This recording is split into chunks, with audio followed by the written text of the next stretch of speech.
ಎಲ್ರಿಗೂ ನಮಸ್ಕಾರ. ನನ್ನ ಹೆಸರು ಡಾಕ್ಟರ್ ವರ್ಣಕ. ನನ್ನ ಯೂಟ್ಯೂಬ್ ಚಾನಲ್ಗೆ ಸ್ವಾಗತ. ಇವತ್ತಿನ ವಿಡಿಯೋದಲ್ಲಿ ಕಟಿಚಕ್ರಾಸನ ಮಾಡೋದು ಹೇಗೆ ಅಂತ ನೋಡೋಣ. ಕಟಿಚಕ್ರಾಸನ ನಿಮ್ಮ ಬೆನ್ನೆಲುಬನ್ನು ಫ್ಲೆಕ್ಸಿಬಲ್ ಮಾಡುತ್ತೆ ಹಾಗೂ ನಿಮ್ಮ ಕತ್ತು ಮತ್ತು ಭುಜವನ್ನು ಸ್ಟ್ರಾಂಗ್ ಮಾಡುತ್ತೆ. ಇದನ್ನು ಅಭ್ಯಾಸ ಮಾಡೋದಕ್ಕೆ ನಿಂತ ಪೊಸಿಷನ್ನಲ್ಲಿ ಎರಡೂ ಕಾಲುಗಳ ಮಧ್ಯ ಭುಜದಷ್ಟು ಅಂತರ ಇರಲಿ. ಎರಡೂ ಕೈಗಳನ್ನು ಭುಜದ ಎತ್ತರಕ್ಕೆ ಎತ್ತಿ ಬಲಗಡೆಗೆ ತಿರುಗಿ, ಎಡಗೈ ನಿಮ್ಮ ಬಲಭುಜದ ಮೇಲಿರಬೇಕು, ಬಲಗೈ ಸೊಂಟದ ಹತ್ತಿರ ಇರಬೇಕು.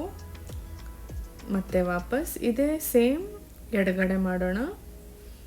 ಎಡಗಡೆಗೆ ತಿರುಗಿ ಬಲಗೈ ಎಡಭುಜದ ಮೇಲೆ ಇರಬೇಕು, ಎಡಗೈ ನಿಮ್ಮ ಸೊಂಟದ ಹತ್ತಿರ ಇರಬೇಕು. ಉಸಿರು ಬಿಡ್ತಾ ವಾಪಸ್ ವಿಶ್ರಾಂತಿ. ಈ ವಿಡಿಯೋ ನಿಮಗೆ ಇಷ್ಟ ಆಗಿದ್ದಲ್ಲಿ ಲೈಕ್, ಕಾಮೆಂಟ್ ಮತ್ತು ಶೇರ್ ಮಾಡಿ. ನನ್ನ ಚಾನಲ್ಗೆ ಸಬ್ಸ್ಕ್ರೈಬ್ ಮಾಡಿ.